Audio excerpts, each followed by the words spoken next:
ॐ अखण्डानन्दसम्बोधो वन्दनादि यस्य जायते गोविन्दं तमां वन्दे चिदानन्दतनुं गुरुं शङ्करं शङ्कराचार्यं केशवं बादरायणं सूत्रभाष्यकृतौ वन्दे भगवन्तौ पुनः पुनः ईश्वरो गुरुरात्मेति मूर्तिभेदविभागिने व्योमवद्व्याप्तदेहाय दक्षिणामूर्तये नमः।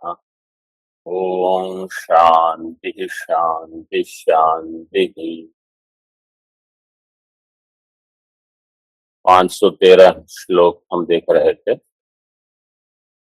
नैकस्मात् कर्मणः कार्यम् अन्यदस्ति विलक्षणम् अज्ञान कार्यं तत्कर्म यतो अज्ञानेन वर्धते। ज्ञान और कर्म इसके बीच में यहाँ विचार चल रहा है कि अज्ञान का विरोधी कौन होगा, अज्ञान का नाश कौन करेगा। तो अज्ञान का नाश कर्म नहीं कर सकता, ये पहले सिद्ध हो जाए। अज्ञान का नाश करने का अर्थ है अज्ञान का जो व्यावर्तक होगा, तो अज्ञान का विरोधी होगा। अज्ञान का विरोधी केवल ज्ञान है, कर्म नहीं। इसलिए वेदांत श्रवण में अत्यधिक महत्व बुद्धि होनी चाहिए, क्योंकि ज्ञान श्रवण से होगा। साधारण अगर किसी की ये समझ है कि हम ध्यान में बैठेंगे तो ज्ञान हो जाएगा, ध्यान करके ज्ञान नहीं होगा। ध्यान से क्या होगा, एकाग्रता प्राप्त हो जाएगी, चित्त स्थिर हो सकता है, लेकिन ज्ञान नहीं हो। ज्ञान के लिए आपको अज्ञान निवृत्ति जो आवश्यक है, इसके लिए वेदांत श्रवण करना पड़ेगा। प्रमाण व्यापार से प्रमा उत्पन्न होती है। तो एक तो ये स्पष्ट हो जाए पहले कि ध्यान से ज्ञान नहीं होगा। ध्यान कहाँ देना, इस पर ध्यान जाए हमारा, क्यों जाए, ये सब आपको श्रवण बताएगा, वेदांत बताएगा। फिर वहां हम ध्यान केंद्रित कर सकते हैं।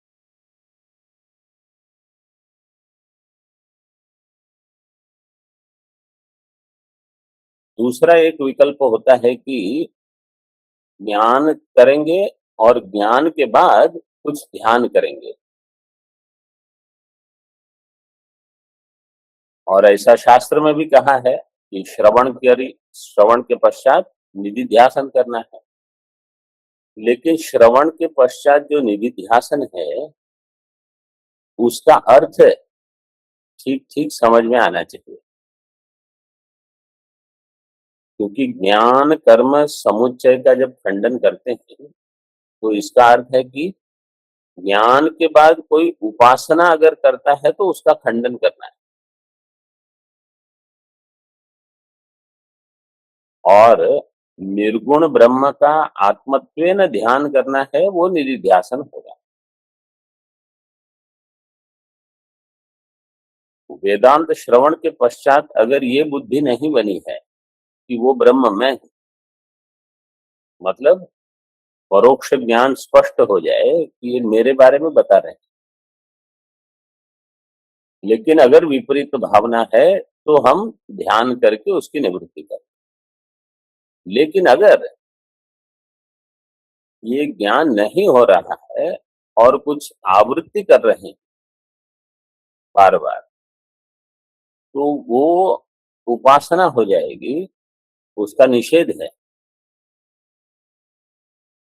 तो ये स्पष्ट इसका भेद पता होना चाहिए कि हम निधिध्यासन कर रहे हैं कि किसी अन्य रूप से उपासना कर रहे हैं।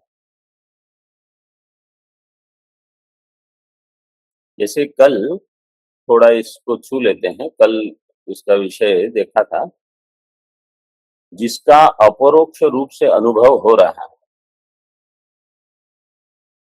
वो अहम है, इसमें तो कोई प्रश्न नहीं। जिसका सतत अनुभव हो रहा है वो अहम है, और वो कैसे अनुभव हो रहा है? अपरोक्ष रूप से ही हो रहा है। अब इस अनुभव को ठीक ठीक समझना, ये अहम का जो अनुभव है, ये अहम पंचकोश से मिला हुआ है या नहीं मिला हुआ? ये जो अहम का अनुभव हो रहा है, इसमें हम पांच कोश मिला रहे हैं या नहीं? तो कैसे समझ में आएगा कि हम पांच कोश सहित अहम को जान रहे हैं और इसको ब्रह्म मान लिया, अथवा ऐसा नहीं है? ये परीक्षा कहाँ होगी?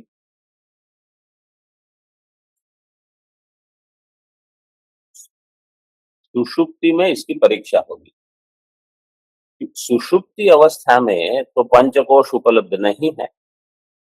उस समय जैसे अहम का अनुभव होता है, अब उस अहम में कोई व्यक्तित्व नहीं रहेगा।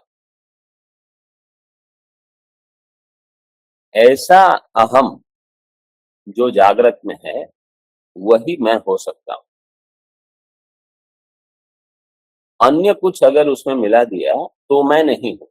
वो उसका व्यतिरेक करना है। व्यतिरेक करना है मतलब व्यतिरेक तो होता ही है, बुद्धि में केवल बिठाना है कि जिसका व्यतिरेक होगा वो अहम नहीं हो सकता। एक सुषुप्ति अवस्था है, एक है प्रलय अवस्था। क्योंकि प्रलय में तो एकम एवं अद्वितीयम है, तो जो प्रलय अवस्था में है वही मैं हूं इस अवस्था में।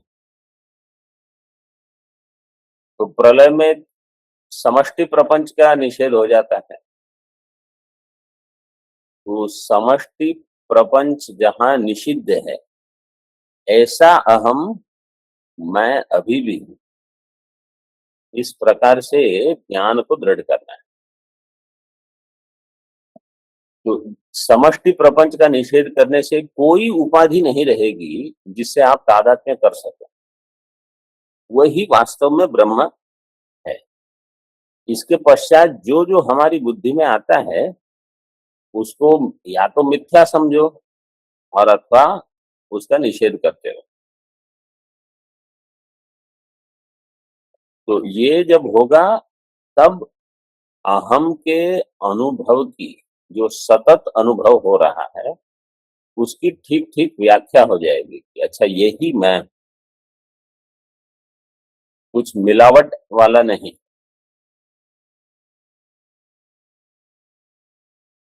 तो यह जो अनुभव है, इसका ज्ञान, ये अज्ञान का नाश है।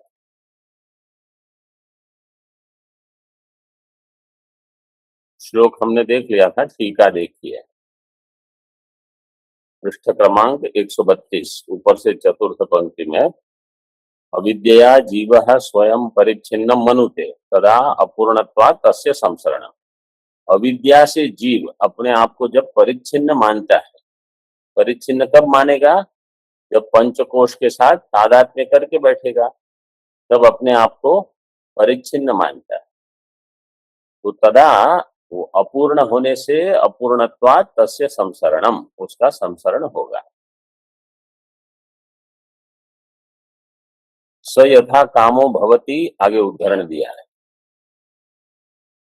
तो जब तक हम अपने आप को परिच्छिन्न मानते हैं तब तक संसरण होगा। स यथा कामो भवति तत्क्रतुर्भवति, यत् क्रतुर्भवति तत्कर्म कुरुते, यत् कर्म कुरुते तद अभिसंपद्यते इति। तो यथा कामो भवति, जैसी इसकी कामनाएं हैं, तत्क्रतुर्भवति, इस प्रकार के संकल्पवान, इस प्रकार के संकल्पवान होगा, मतलब ऐसे संकल्प करेगा, तत्क्रतु। फिर जैसे संकल्प किए हैं ऐसे कर्म करेगा। तो अगर हम कर्म से संन्यास चाहते हैं, इसका अर्थ ये है कि कामना से संन्यास। कामना करते रहें, संकल्प करते रहें और कहेंगे हम कर्म छोड़ देंगे, ये कैसे होगा? वो तो कर्म आप कामना से आरंभ कर रहे, मतलब जब बाहर ऐसा लगता है कि अब इन्होंने कर्म का आरंभ किया, लेकिन इनकी बुद्धि में तो वो कर्म जब कामना आरंभ हुई तभी से हो चुका है, तो कर्म हो चुका है। तो बहुत कम चीजें हैं जो हम कर्म के स्तर पर रोक सकते हैं, अन्य चीजें तो कामना के स्तर पर हमें रोकनी है। फिर यत् कर्म कुरुते तदभि संपद्यते, फिर जो कर्म करते हैं उसका फल प्राप्त होगा, फल का भोग होगा। इति कामान यह एक, ये छांदोग्य की श्रुति थी। अगली जो है वो मुंडक की श्रुति है। कामान यह कामयते मन्यमानः सकामभिर् जायते तत्र तत्र पर्याप्त कामस्य कृतात्मनस्तु इहैव सर्वे प्रविलीयन्ति कामाः।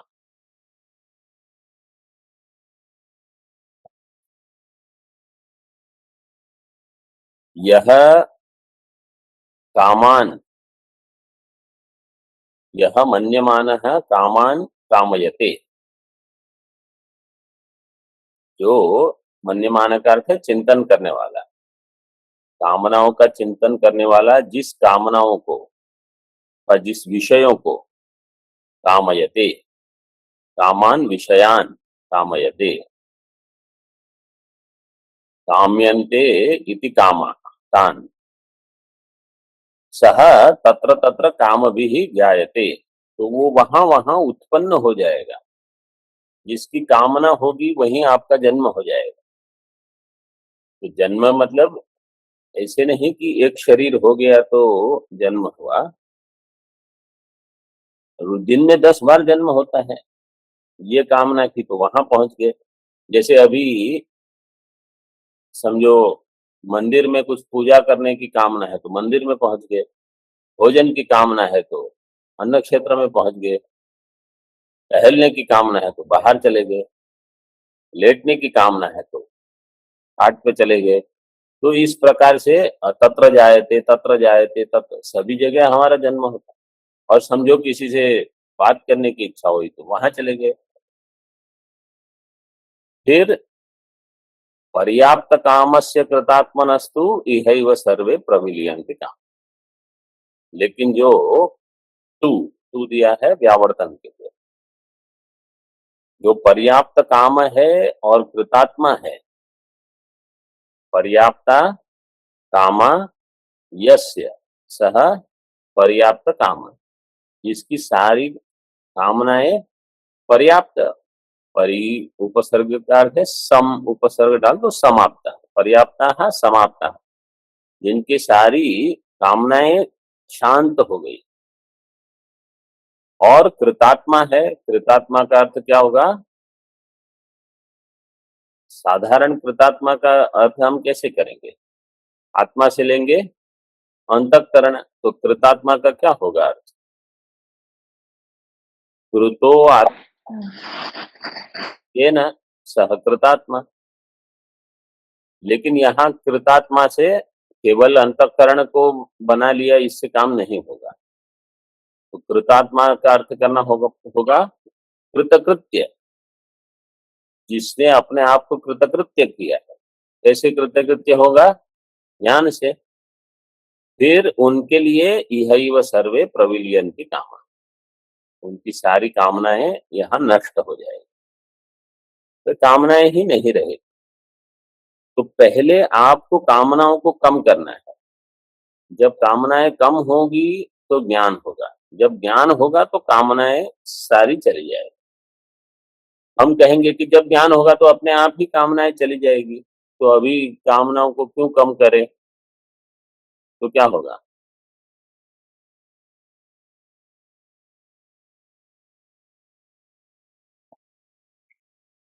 ज्ञान ही नहीं होगा। कामनाएं अगर भरी पड़ी है तो काम ज्ञान कैसे होगा? इसलिए वैराग्य पहले आवश्यक है। पहले अत्यधिक स्तर पर कामनाएं कम हो जाए, फिर ज्ञान हो सकता है। क्योंकि ज्ञान जो है वो कामनाओं को नहीं हटाएगा। ज्ञान आपको ये बता देगा कि आपको कामनाओं की, वस्तुओं की, विषयों की आवश्यकता नहीं है। ऐसे ये यद्येन वर्धते तेन नाशस्तस्य न सिद्ध्यति, येन यस्य सहावस्था निरोधाय न कल्पते।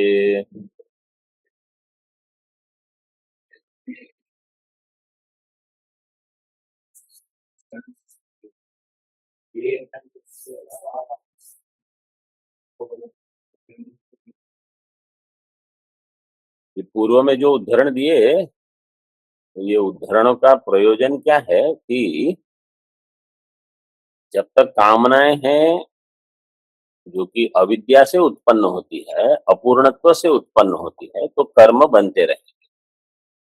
और जब ज्ञान होगा तो अविद्या के साथ कामनाओं का भी नाश हो जाएगा। इसलिए ये उदाहरण दिए। अब यहाँ एक नियम वाक्य बता देते हैं 514 में। यद ये न वर्धते तेन तस्य नाशः न सिद्ध्यति। जो जिससे बढ़ेगा उससे उसका नाश नहीं हो सकता। ये एक वाक्य है। फिर द्वितीय उत्तरार्ध जो है लगभग उसी का अर्थ बता रहा है। ये न यस्य सहावस्था तत् न निरोधाय कल्पते। तत् का अध्यार करके बनाना।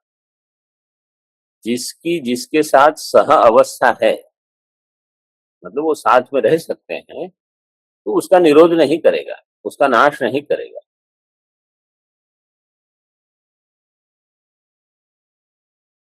जिससे जो वृद्धि प्राप्त करता है उसी से अन्य का नाश नहीं होगा। और जिन दो की सह अवस्था है वो एक दूसरे का नाश नहीं करेंगे। तो इसमें दृष्टांत क्या दोगे? वो तो दार्ष्टान्त है, दृष्टांत होता है। ज्ञानेन कामः बद्धते।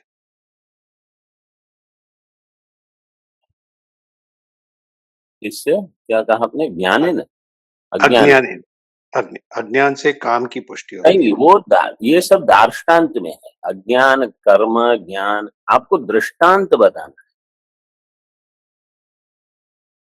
हाँ, तो जैसे किस अग्नि किस में समित डालते हैं अग्नि में अगर समित डालते हैं तो तो अग्नि समित डालने से अग्नि की वृद्धि होगी। तो समित से अग्नि का नाश नहीं नहीं हो सकता। होगा। मतलब बहुत ज्यादा डाल दोगे तो नाश हो सकता है, लेकिन अगर समझो घी डालते हैं तो घी से अग्नि की वृद्धि होती है, तो घी से अग्नि का नाश नहीं होगा। ये दृष्टांत। दृष्टांत जब देते हैं वहां फिर कर्म, ज्ञान, अज्ञान ये सब तो वो दार्ष्टान्त है, वो तो प्रतिपाद्य है आपका। ये न यस्य सहा अवस्था। तो अग्नि और घृत ये सह रह सकते हैं, तो एक दूसरे के नाशक नहीं होंगे। मतलब अग्नि का नाशक भी नहीं होगा। ऐसे और कोई दृष्टांत है?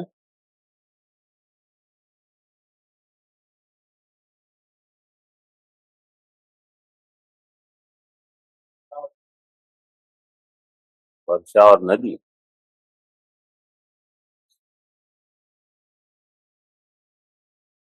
वर्ष उसकी सहावस्था कहाँ? हमेशा सहावस्था। वर्षा नहीं है तो भी नदी रहेगी। वो दृष्टांत नहीं है। और कोई?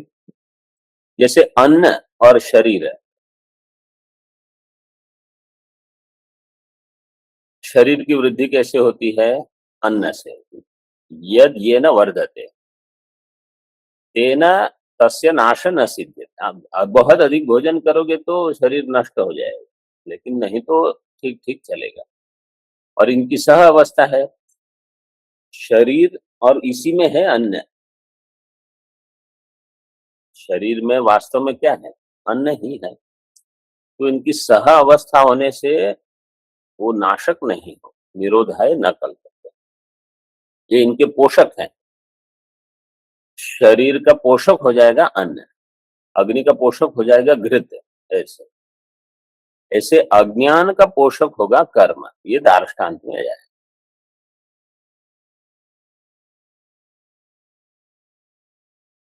निरोधाय, निरोध में धातु क्या है? रुद्र, आवरणे धातु है। फिर रुद्र का रोध कैसे होगा?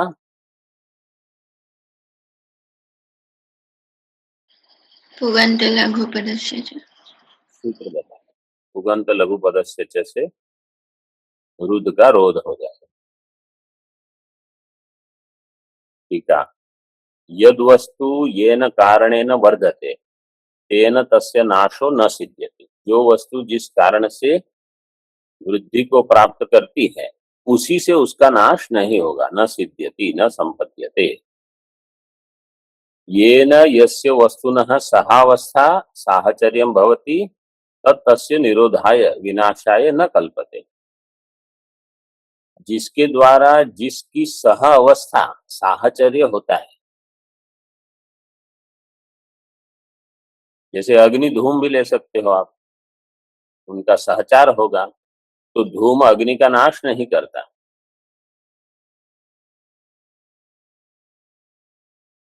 लेकिन वो वृद्धि नहीं करेगा। इसलिए वृद्धि के लिए तो आपको ईंधन ही देना पड़ेगा। दृष्टांत, जैसे शरीर की वृद्धि किससे होगी? अन्न से होगी। ऐसा येन यस्य वस्तुनः सहावस्था साहचर्यं भवति तत् तस्य निरोधाय विनाशाय न कल्पते। कर्मोत्पत्ति ही आत्मा अज्ञानादेव भवति। कर्म की उत्पत्ति किससे होगी? आत्मा के अज्ञान से।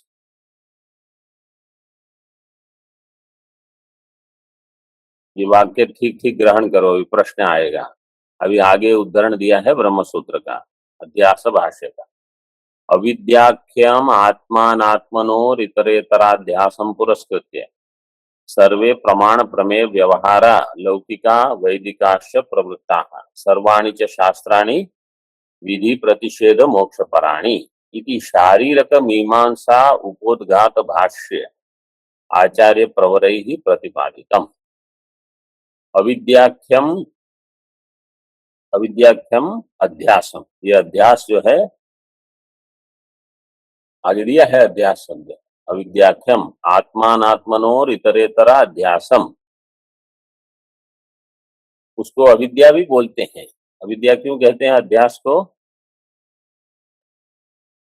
हाँ, अविद्या कार्य है अध्यास, इसलिए अध्यास को कभी अविद्या कह देते हैं।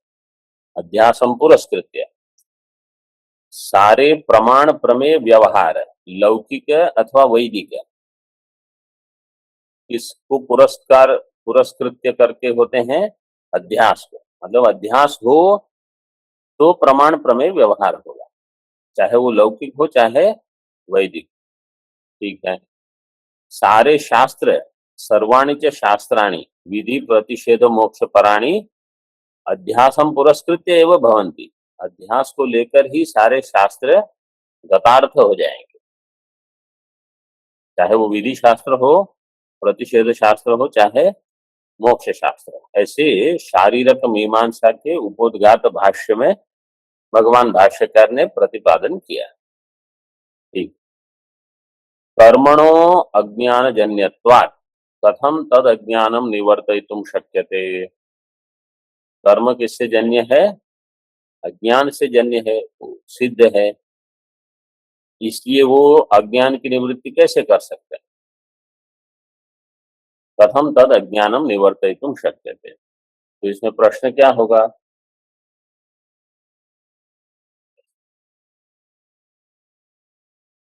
प्रश्न क्या हो? ज्ञान ज्ञान अज्ञान दोनों अविद्या का कार्य है, इसीलिए ज्ञान कैसा अज्ञान नाश करे। जैसे कर्म अज्ञान जन्य है, वैसे ब्रह्माकार वृत्ति भी अज्ञान जन्य ही है। ब्रह्माकार वृत्ति कहाँ उत्पन्न होगी? अविद्या में उत्पन्न होगी। अविद्या में का अर्थ क्या है? वहां भी एक प्रमाण होगा, एक प्रमाता होगा, एक प्रमेय होगा। भेद को लेकर ब्रह्माकार वृत्ति उत्पन्न होगी।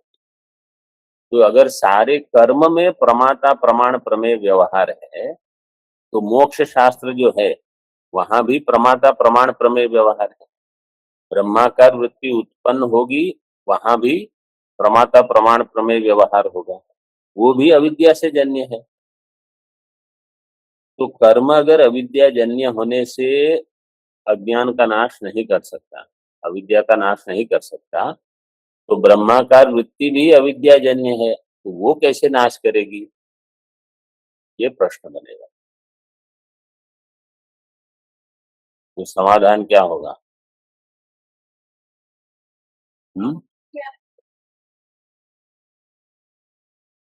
लेकिन वृत्ति अज्ञान का नाश करेगी, कर्म अज्ञान का नाश क्यों नहीं कर सकता? वो भी तो हेतु क्या है? अज्ञान कर्म, देखो अगर आप अनुमान करोगे कर्म न अज्ञान नाशक अज्ञान जन्यत्वात्, ठीक है, ये सिद्धांति ने पूर्व पक्ष, तो पूर्व पक्ष कहेगा ज्ञानम न अज्ञान नाशकम अज्ञान जन्यत्वात्। अभी इसको काटना है, तो आप क्या कहते हैं? वो स्वयं नष्ट हो जाएगा।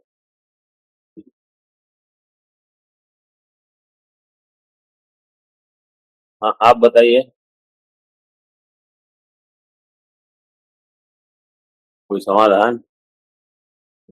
स्वामी जी, कर्म से वृत्ति व्याप्ति और फल व्याप्ति होती है, और ज्ञान से मात्र नहीं नहीं, कर्म से नहीं होते। हाँ, क्या? ब्रह्म का वृत्ति का विषय है ब्रह्म, कर्म का विषय रहेगा अहंकार, तो अहंकार बढ़ती है कर्म से। क्या? कर्म से अहंकार बढ़ती है। ब्रह्म का वृत्ति का विषय है ब्रह्म। कर्म ज्ञान का विरोधी नहीं है, पर ज्ञान अज्ञान का विरोधी है, इसलिए उसको काट सकता है। ठीक है, तो कुछ तो विचार मिला है ठीक से। कर्म अज्ञान में उत्पन्न होगा, ठीक है। कर्म का जो विषय होगा वो क्या होगा? कर्म का जो भी विषय होगा कोई ना कोई अनात्मा होगा जो बाधित होगा। ब्रह्माकार वृत्ति का विषय क्या होगा? जो अबाधित होगा। ये भेद है। कर्म का जो विषय होगा वो बाधित है, ज्ञान का जो विषय है वो अबाधित है। तो ये दोनों में भेद हो गया विचार में। दूसरा एक भेद क्या होगा? ज्ञान का अज्ञान से विरोध है, वो हमारा अनुभव है। जैसे घट का अज्ञान घट के ज्ञान से निवृत्त होगा, लेकिन घट का अज्ञान किसी कर्म से निवृत्त नहीं होता। तो हमारा अनुभव भी इसमें आप प्रमाण दे सकते हो कि ज्ञान और अज्ञान का विरोध है। ये तो ज्ञात है, ये सर्वसम्मत है।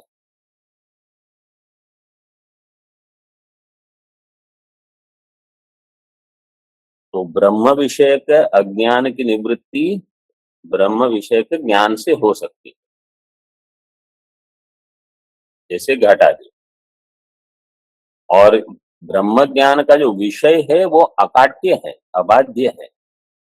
इसलिए ज्ञान से जो प्राप्ति होगी वो बाधित नहीं होगी। कर्म से जो भी प्राप्ति होगी वो बाधित होगी। इसका अर्थ क्या है कि अज्ञान का जो कार्य है वही कर्म का विषय बनेगा। कर्म का जो भी विषय होगा वो क्या होगा? अज्ञान का कार्य। और ज्ञान का जो विषय होगा ब्रह्म, वो अज्ञान का कार्य नहीं है। ये मुख्य मत हो जाएगा। तो विचार जब करते हैं तो जितना मतलब आधा अधूरा विचार करोगे तो आपको समाधान नहीं मिलेगा। इसलिए संशय विपर्य रहित ज्ञान का अर्थ ये है कि आपको संशय न रहे। ये प्रश्न पूर्व पक्ष उठाते हैं बड़े ग्रंथों में। तो कर्मणो, यहाँ केवल इतना लिख के छोड़ दिया है कि कर्मणो अज्ञान जन्यत्वात् कथम तद अज्ञानम निवर्तयितुम शक्यते। तो अभी प्रश्न हो तो आप उस प्रश्न लिख के समाधान भी वहां थोड़ा बता दीजिए। किंच यथा दिवाकरो ध्वांत विरोधित्वात् न तयोः सहावस्था संभवति तद्वत् ज्ञानमेव अज्ञाननाशकम विरोधित्वात् न तो कर्म। तो दिवाकर जो है ध्वांत विरोधी है, अज्ञान का अंधकार का विरोधी है, इसलिए इनकी सह अवस्था संभव नहीं है। इसी प्रकार ज्ञान अज्ञान का नाशक होने से इनकी सह अवस्था संभव नहीं है। लेकिन कर्म अज्ञान का नाशक नहीं है, इनकी सह अवस्था हो सकती है। तो घटादि में ये देखा गया है ऐसे। अज्ञान कर्मणो हो सहावस्था संभवत एव इत्यर्थ।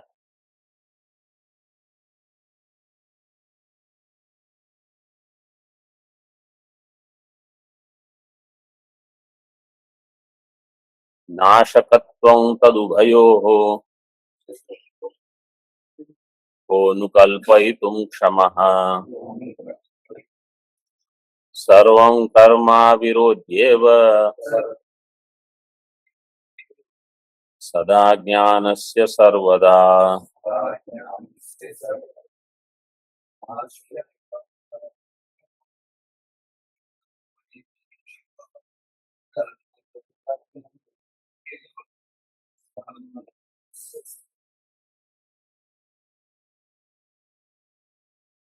तद उभयोः नाशकत्वं कोऽनुकल्पयितुं क्षमः सर्वं कर्म कर्म अविरोधी एव अज्ञानस्य सदा अज्ञानस्य सर्वदा। सर्वं कर्म सदा सर्वदा अज्ञानस्य अविरोधी एव, ऐसे अन्वय। उभयोः ज्ञान कर्मणो, ज्ञान और कर्म ये दोनों नाशक कैसे हो सकते हैं मिलके? अज्ञान का नाशक ज्ञान कर्म जैसे समुच्चय मानते हैं, दोनों साथ में बन ही नहीं सकते। तो उभयोः नाशकत्वं कोऽनुकल्पयितुं क्षमः। अथवा कोई कहेगा कि ज्ञान भी नाश कर सकता है, कर्म भी, ये भी नहीं संभव। सारे कर्म जो है वो अज्ञान से अविरोधी होकर ही रहेंगे, अज्ञान का विरोध नहीं करेंगे। अच्छा, ये वाक्य समझो, आपने पंक्ति सुन ली, कर्म अज्ञान का विरोधी नहीं होगा, इसका अर्थ क्या समझ में आया? कर्म का विषय कर्म का कारणम अज्ञान इस therefore रुकिए अभी जरा। हाँ,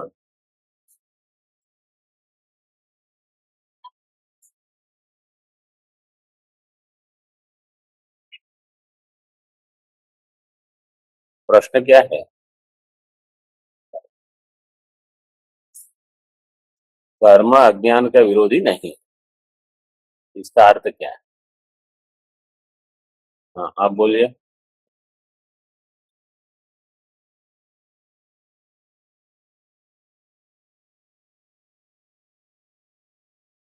सोच के बोले।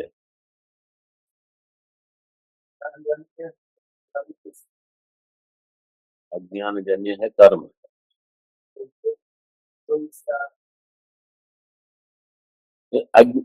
समझो, हम कहते हैं कर्म अज्ञान जन्य, कैसे सिद्ध करोगे? जब मैं समझो घट को यहाँ, पट को यहाँ से यहाँ रखता हूँ, ये अज्ञान जन्य है? कर्म अज्ञान जन्य है। कैसे, कहाँ आपको अज्ञान से कैसे पता चला ये कर्म हमने किया, ये अज्ञान जन्य है? स्वामी जी, ये कुछ वाक्य है ना, वो हम बुद्धि में बिठा के बिना विचार किए जस्ट लगाते रहते हैं, हाँ ऐसा है वैसा। आप हाँ थोड़ा as long as कारण एक मिनट।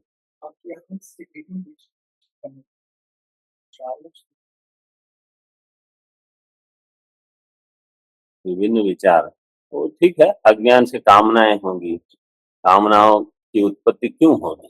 क्योंकि अज्ञान के कारण, मतलब मैं अज्ञ हूं इसलिए अतृप्त हूं, अतृप्त हूं इसलिए इच्छाएं होती हैं। हाँ आप बताइए।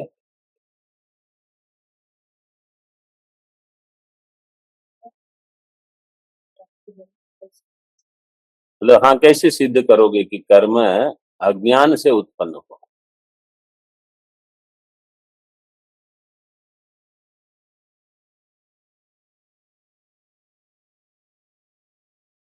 तो एक तो ये हो सकता है, जैसे अभी इन्होंने कुछ कहा, ब्रह्म को नहीं जानना, इसका अर्थ है अपूर्णत्व। अपूर्ण हूं इसलिए मुझे ये चाहिए वो चाहिए, पूर्ण होने के लिए कामनाएं बढ़ेगी, कामनाएं बढ़ेगी तो कर्म करते रहोगे। इसलिए अब समझो कोई कहेगा आप यहां से वहां क्यों गए, यहां से वहां आपने क्यों किया, क्या किया? तो कोई इच्छा हुई तभी आप कर रहे हो, भले दिखता ना हो कि इच्छाएं हैं, लेकिन इच्छा से ही कर्म हो रहा है। समझो 10 लोग मिलके कहीं जा रहे हैं और हम कहोगे हमको इच्छा नहीं है, हम क्यों जाए? इच्छा नहीं है तो नहीं जाना, तो इच्छा से ही कर्म हो रहा है। तो कोई कहेगा आप स्वर्ग में क्यों नहीं जाना चाहते? बोले इच्छा नहीं है मुझे।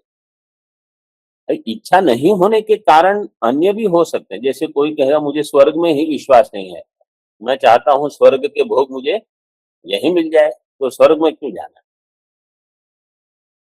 और स्वर्ग में यहाँ जो कचौड़ी पकौड़ी मिलती है वो मिलेंगे? नहीं मिलेंगे, तो स्वर्ग में क्यों जाऊं? मतलब यहाँ ये जो ठेले वाले जैसे बनाते हैं, इतना बढ़िया कौन बनाएगा?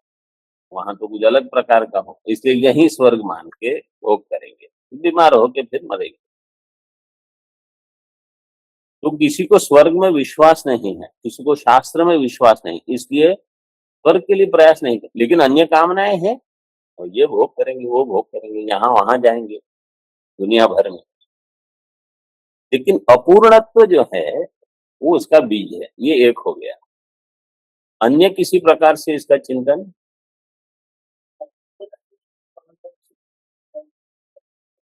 अपूर्णत्व किस लिए हो? अपूर्णत्व क्या है? मैं ब्रह्म नहीं हूं ये नहीं जानना, यही तो अज्ञान है, और क्या?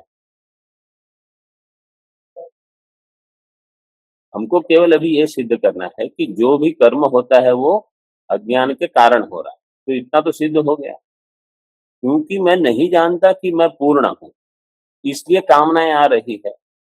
मैं परिच्छिन्न हूं ये दृढ़ है, तो अब मुझे ये चाहिए वो चाहिए। अगर मैं जान लूं कि मैं ही आनंद स्वरूप हूं, बाकी जो भी विषय हैं वो कहाँ आनंद देंगे? वो आनंद का आभास है, आनंद तो मैं हूं। विषय में जो भी आनंद दिखता है वो आत्मा का प्रतिबिंब है। वो अगर वही आनंद स्वरूप होता तो वहां खुश रहता।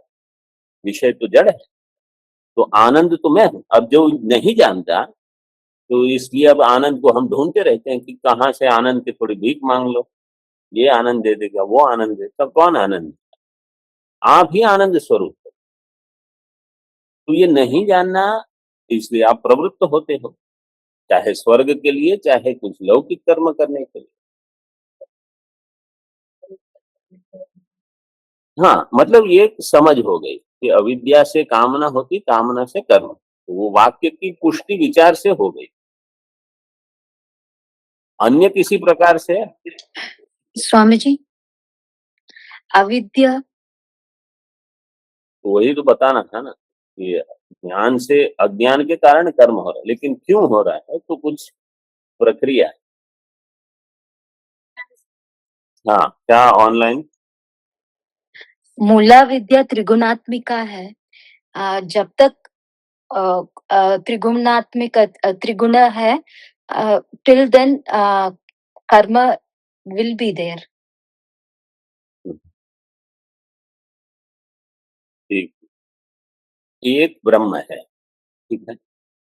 एक ब्रह्म में मैं प्रमाता, प्रमेय से भिन्न, मेरा कोई प्रमाण प्रमेय से भिन्न, और फिर प्रमाता, प्रमाण, प्रमेय, ये व्यवहार एक में, अद्वितीय ब्रह्म में, ये कब संभव होगा?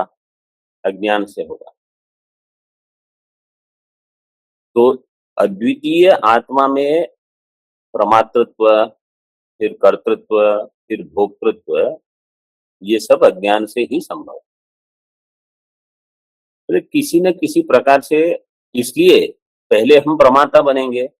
हम जो पट है, पट का ज्ञान हो चाहे स्वर्ग का ज्ञान, पहले ज्ञान होगा, फिर ज्ञान होने के बाद हम कर्ता बनेंगे, स्वर्ग के लिए कुछ कर्म करेंगे, कर्म करने के पश्चात अब स्वर्ग का फल मिलेगा, तो आप वहां जाके भोग करोगे। तो प्रमातृत्व, कर्तृत्व, भोक्तृत्व। प्रमाता जब होगा तो प्रमाण, प्रमेय, प्रमाता। कर्ता होगा तो कर्ता, कर्म, क्रिया। भोक्ता बनेंगे तो भोक्ता, भोग्य, भोग। ये त्रिपुटियां जहां बनती रहती है, ये सब अज्ञान में, ये एक अलग प्रकार से विचार हो सकता है कि अज्ञान के कारण ही एक आपको अनेक रूप से भासता है, फिर इसमें कर्म होते हैं। एक में कर्म कहाँ हो? केवल जो ब्रह्म रूप है तो कर्म रहा नहीं, जैसे सुषुप्ति में। तो अज्ञान को लेकर ये त्रिपुटियां, फिर उससे कर्म, कर्म फल, ये प्रक्रिया चलती है। और भी कुछ देखिए, हमें अपने आप को समझाना है। ये ऐसा नहीं है कि मेरा उत्तर सही है, उनका उत्तर गलत निकला, अथवा मैंने जो उत्तर दिया वो तो आपने सुना ही नहीं। जो भी हो, विचार का यहाँ प्रयोजन क्या है कि हम अपनी बुद्धि को ये ठीक ठीक समझा सके कि वास्तव में जो कर्म हो रहा है वो अज्ञान के कारण ही हो रहा है। इसलिए कर्म और अज्ञान का विरोध नहीं है, इसलिए ज्ञान के लिए हमें प्रयास करना है। तो जब तक हमारी बुद्धि में ये स्थित नहीं होगा, तब तक ये ज्ञान आचार्यों का रहेगा, ये ज्ञान आपका नहीं हो। जैसे अग्नि जला देती है, ठीक है। अब ये बच्चे को माता भले 10 बार कहे, लेकिन एक बार वो क्या करेगा, बस अब वो उसका ज्ञान हो गया।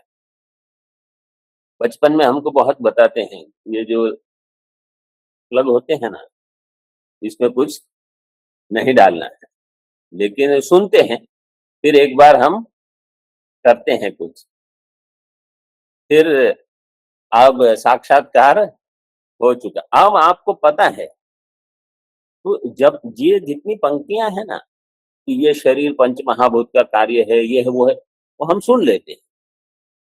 लेकिन जब किसी को समझो 50% समझ में आया, किसी को 70%, किसी को 80, लेकिन इस ज्ञान को लेकर हम व्यवहार तब करेंगे, मतलब ज्ञान बना रहेगा जब ये ज्ञान हमारा हो गया। तो अगर शास्त्र में कहा है कि कामनाओं से आप दुखी होंगे, तो हम कितनी बार पढ़ते हैं ये, लेकिन कामनाएं छोड़ते हैं। लेकिन जब हम स्वयं, हमको अनुभव हो जाए कि वास्तव में कामना दुख करती, तो आपको वैराग्य, चाहे वो भर्तृहरि राजा हो चाहे गोस्वामी जी हो, तो उनको जैसे वैराग्य कब हुआ, फिर दूसरी और देखेंगे नहीं वो। तो ऐसा जो वैराग्य है ना, ये आपका जो पुण्य कर्म है, किसी की कृपा है और आपको प्राप्त हो। तो तब ये अब हम निष्ठ हो जाएंगे इसमें, इससे हिलेंगे नहीं, आज चाहे कुछ भी हो जाए। क्यों? क्योंकि अभी ये हमारी व्याप्ति है, हमारा ज्ञान।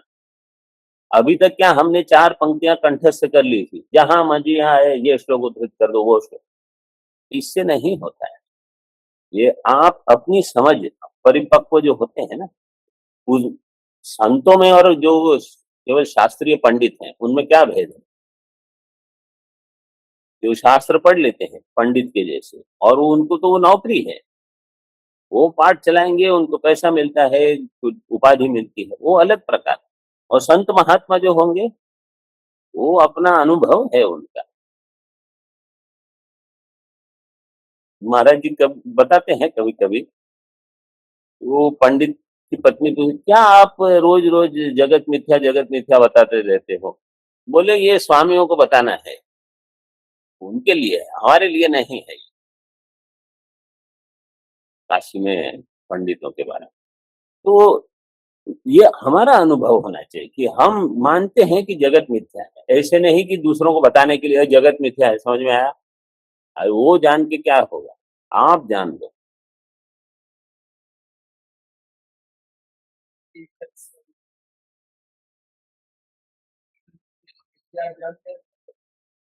वही सिद्ध हो गया ना कि एक में ही 3 नहीं तो कैसे दिखेगा? तो ये अविद्याजन्य है, और अब इनसे फिर कर्म होगा, ये भी अविद्याजन्य हो गए। तो इसलिए अविद्या से कर्म उत्पन्न होता है, ये सिद्ध है, इसलिए विरोधी नहीं होगा। तो ये जो अंतिम पंक्ति है, ज्ञानमेव अज्ञान नाशकम विरोधित्वात् न तो कर्म, अज्ञान कर्मणो हो सह अवस्था संभवती एव।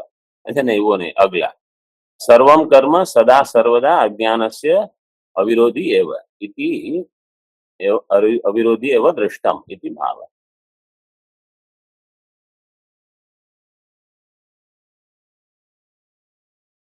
दुख के बाद भी करते रहे, दुख होने पर भी कर्म करते हैं, ठीक है।